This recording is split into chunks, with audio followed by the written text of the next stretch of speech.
Hi, good morning. అందరూ బాగున్నారా? మీకు ఒక చిన్న కథ చెప్తాను. ఎందుకంటే నీతి నిజాయితీగా బ్రతికే వాళ్ళు ఎప్పటికైనా కూడా తన కష్టపడిన సొమ్ము యొక్క గొప్ప విలువ ఏందనేది నేను ఒక చిన్న ఎగ్జాంపుల్ మీకు చెప్తాను. ఎందుకంటే మామూలు ఒక రాజ్యంలో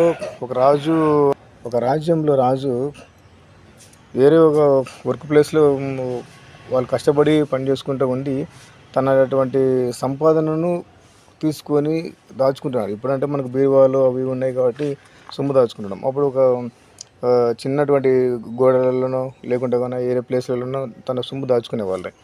అప్పుడు ఒక మహా ప్రళయం లెక్కల వర్షాలు వచ్చి చేయడం వల్ల తన సొమ్ము ఎక్కడ వెళ్ళిపోతుందో, మేము సంపాదించిన డబ్బు పోతుంది కదా అనే ఒక బాధతో వాళ్ళు నది దాటి తన డబ్బును తీసుకొచ్చుకోవాలని చెప్పి ప్రయత్నం చేస్తూ ఉంటారు.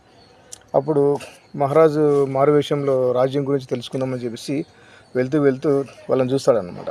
మీరు ఎక్కడికి వెళ్తున్నారు, ఎందుకు ఈ ప్రయత్నం చేస్తున్నారు అని మామూలు సాధారణమైన మనుషులు ఎక్కడ అడిగితే, మేము కష్టపడినటువంటి సొమ్ము అక్కడ మేము దాచుకున్నాము, ఆ సొమ్ము తెచ్చుకోవడానికని మేము వెళ్తున్నాము, వర్షాలు వస్తున్నాయి, వరదలు వస్తున్నాయి కదా, మా పిల్లల భవిష్యత్తు కోసం దాచుకున్న సొమ్ము కోసం మేము బయలుదేరి వెళ్తున్నామంటే, ఏం పర్వాలేదు, నేను మారువేషంలో ఇట్లా వచ్చాను, మీ కష్టాన్ని నేను గమనించి ఇట్లా వచ్చేసాను, కాబట్టి మీ సొమ్ము మీకు తిరిగి నేను ఇవ్వగలుగుతాను, మీరు పోగొట్టుకునే దానికంటే 10 అంతలు నేను ఇస్తానని చెప్పేసి రాజ్యంలోకి తీసుకెళ్ళి ఆ రాజు వాళ్ళకు డబ్బు సహాయం చేస్తాడు. డబ్బు అంటే అప్పుడు ధాన్యం రూపంలోను, ధనం రూపంలోను సహాయం చేస్తాడు. వాళ్ళు తీసుకుని ఇంటికి వెళ్ళిపోతారు.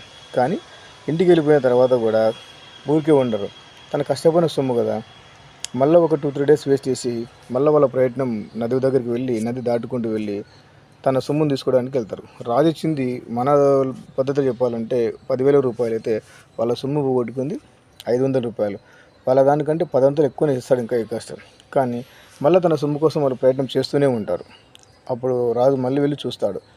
నేను మీరు పోగొట్టుకున్న దానికంటే ఎక్కువనే ఇచ్చాను కదా, మీరు ఎందుకు మళ్ళీ ప్రయత్నం చేస్తున్నారు అని అడిగినప్పుడు, మహారాజా, అది మేము కష్టపడి పనిచేసినటువంటి సొమ్ము కదా, అందువల్ల మేము దాన్ని వదులుకోలేకపోతున్నాం అన్నప్పుడు రాజు గ్రహిస్తాడు. మామూలుగా సాదాసీదాగా వచ్చే అమౌంట్ కంటే కష్టపడిన సొమ్ముకి ఇంత విలువ ఉంటుందా, నేను ఇచ్చింది ఇంత సొమ్ము అయినా కూడా వాళ్ళు చిన్నపాటి సొమ్ము కోసం కూడా వాళ్ళు మళ్ళీ ప్రయత్నం చేస్తారంటే, ఇంత కష్టపడిన సొమ్ముకి ఇంత విలువ ఉంటుందా అని ఉంటుంది.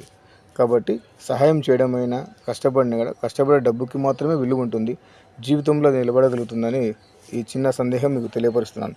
నచ్చితే ఒక లైక్ చేయండి, షేర్ చేయండి, సబ్స్క్రైబ్ చేయండి. Thank you. Your Maila Devadas. Thank you.